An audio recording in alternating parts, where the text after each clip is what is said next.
So we've got a bonus section tonight. We're going to talk about draft goals for the second session. So we're going to go ahead and speculate what we may want to work on for the second session. I do that in the classroom all the time. I might get busy later in the day, so I start sketching up. Here's my first cut and what I think the driver could do. After we go through the second session, we'll open up for Q&A. So before we get started, let's go over some terminology that we're going to be using. Here we're looking at brake pressure versus distance. I call this shape, the shape of this curve, a brake pressure profile. That's how I'm using the brake pressure in that corner or in that braking zone. And then we can break that down into component pieces. An important part of the brake pressure profile is the initial braking. In most corners, you want to quickly reach the maximum pressure that you'll be using for that corner. Not 100% of the time, but pretty close. If we break that down further, we have the accelerate to point and the max braking point. We talked about these in episode 5. ATP is where the driver transitions from wide open throttle to start. That's where the foot comes up to start the braking process. This is a term coined by Ross Bentley that I really like. In most corners I mentioned, as I mentioned, we want ATP to max braking to be very quick. But it's not instantaneous. We're squeezing the brake pedal rather than stabbing the brake pedal. However, we don't want to dilly-dally. We're talking tenths of a second. An entire second, that's not that fast to get this done. So why do we complicate this, talking about ATP and max braking and so on? Why not just brake point? So first, as in episode 5, sometimes the initial braking sequence is too slow. And we need to dissect it, break it down into pieces so we can understand what's going on. There's a second use as well. It gives us 2 different reference points in terms of 2 different spots in driver input to match up with reference points on the track. So suppose it takes half a second to get from ATP to max braking, which is pretty good pace. At 120 miles per hour, that works out to be the distance between brake markers. So roughly. So suppose I have a corner where my ATP is the 4 brake marker. I'm flat on the throttle until I get to the 4, and then I start to brake. My max braking will be at 3. So now I have 2 reference points. It's like, yeah, my foot was flat all the way to 4, and by 3, I really got the pedal down and I really got the binders on hard. So you may have heard the expression measure twice, cut once. I like to have more than one measure of doing this. I first started doing this going into turn 14 at Thunder Hill. You may know, unless someone puts cones up, there's not that many reference points. I'm looking at stuff over on the right side of the track where the tire wall changes. And of course, people rearrange the tires from time to time. So having these 2 reference points, this is where my foot starts to move, and this is where I get to max braking. That I found helpful in really being able to work the braking zone. So there's one other bit of terminology. So as we look at brake pressure versus distance, most cars, we don't have the actual brake pressure. Older cars, you got to plumb in a sensor. Newer cars, you tie into the CAN bus and you can get it. But what we can get from every car is something called PsuedoBrake. We create PsuedoBrake as a math channel. We use the longitudinal acceleration. More deceleration shows up as more PsuedoBrake. For the mathematically minded, here's what the equation looks like. I got this from a race engineer named John Block, who does webinars on how to do data.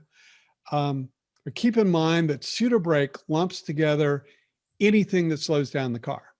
So this includes the brakes, includes engine braking. On your Veyron, that'll include your aero brake, anything that slows down the car. And that has positives and negatives. You just need to be aware of that as you try to interpret it. So, okay, we're going back to the original list and we'll do a draft of the second set of goals, assuming, of course, that the driver nails the first set. And at this point, I'll turn it over to Ren for the second pass through the data analysis. Thanks, Mark. In turn 7, we'll turn our attention to the brake zone. In turn 10, we talked about the line into braking, but we didn't talk about the brake pressure profile. In turn 11, there are quite a few things to work on. Let's start with turn 7 braking. At the top, we've got speed versus distance. The second window is PsuedoBrake. Looking at PsuedoBrake, we see about 80 feet in variation, which is about half a second. Checking the video, there's no traffic on any of these laps, so this variation all comes down to the driver. Can we get that variation down to 1/4 of a second? That works out to 3 car lengths. Can we get it down to 1/8 of a second? That's about 20 feet. Here's the view as we arrive in turn 7 in the braking zone. In episode 5, we spoke about the initial brake sequence rather than just a brake point. In this image, we see the accelerate to point. The driver is flat on the throttle until this point. Further down the track, it's max braking point. In between these 2 points, the driver has moved his foot over and is squeezed down to max braking force. This driver is doing a good job at getting on the brakes quickly, but as you can see, applying the brakes is a process, not a discrete moment in time. As we try for precision in the start of braking, sometimes it's helpful to be aware that it's a sequence. In this image, we have the view when we arrive at the max braking point. Let's talk about braking references. Some organizations put cones on top of the wall as braking reference markers. But just behind the wall, we have a huge number of visual references. If we use this lap as our baseline for braking, the ATP point is just before the billboards and the max braking point is right about the lucky sign. Now that we've talked about the process for getting into the brake, let's go back to consistency. As we saw with the PsuedoBrake graph, the start of braking varies by 80 feet. If we use the signs, each sign is about a car length. The data says that the driver's max braking point varies about ±3 signs. We want to get that variation down to ±1 or better. That's our target for the driver. Keep in mind that the signs may move from event to event. Lucky's may be Save Mart next time you're at the track. Back up your references with more permanent reference points. Let's take another look at turn 10. After fixing the line from turn 9 into 10, we should check again to look at braking. It might be fine, but we should certainly check. We have different shapes of brake pressure profile depending on how big the speed adjustment is. In most corners, we want a quick squeeze to max braking, a plateau near max braking, followed by a slow release. The red profile is a good shape for a major braking zone. Orange is a smaller speed adjustment. It still reaches threshold. Yellow is for a small speed adjustment with an emphasis on keeping the car stable. For turn 10, look for something between orange and yellow, depending on the car. And we have some other shapes that are less than ideal. A snap release doesn't promote stability at corner entry. A quick stab moves the weight dramatically, which can be counterproductive in a fast corner. Again, look for something closer to orange or yellow rather than white or gray. Let's look at turn 11. We're looking at speed versus distance. We're also looking at the brake pressure profile using the PsuedoBrake channel. We can see a reduction in braking during the blip for the downshift. As the right foot rolls onto the throttle, some pressure on the brake pedal is lost. And then there's a big spike right at the end of braking. We can also see the spike in braking by looking at the speed trace itself. Right where we should see a steep slope start to flatten out, we see it get steeper. We should see a brake pressure profile that looks something like this. That'll give us a smoother speed trace. Also, notice how we prolong the release of braking. When we say prolong the brake release, the Miata in this frame gives an indication of how deep some drivers can carry that last bit of braking into turn 11. Still looking at turn 11, we have speed versus distance along with PsuedoBrake and throttle position. The driver jumps on the throttle too quickly, which leads to jumping off the throttle, which leads to engine braking. PsuedoBrake will show us deceleration due to engine braking, as we see here. We want to slow down the throttle tip in. You can increase the rate of squeeze as the weight gets planted on the rear tires.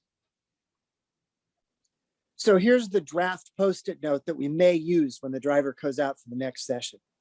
In turn 7, we want to reduce the 80-foot variation in braking to plus or minus 1 car length. There are plenty of reference points available to help the driver achieve this. In turn 10, additional brake cleanup may be needed. We'll see that when the driver comes back in and we have another look at the data. In turn 11, we need to clean up the blip and brake release, prolong the brake release into the corner, and slow down the throttle tip in to avoid that lift. This is our draft post-it note for this driver. Again, we'll tune this up as the driver comes back in and provides more data.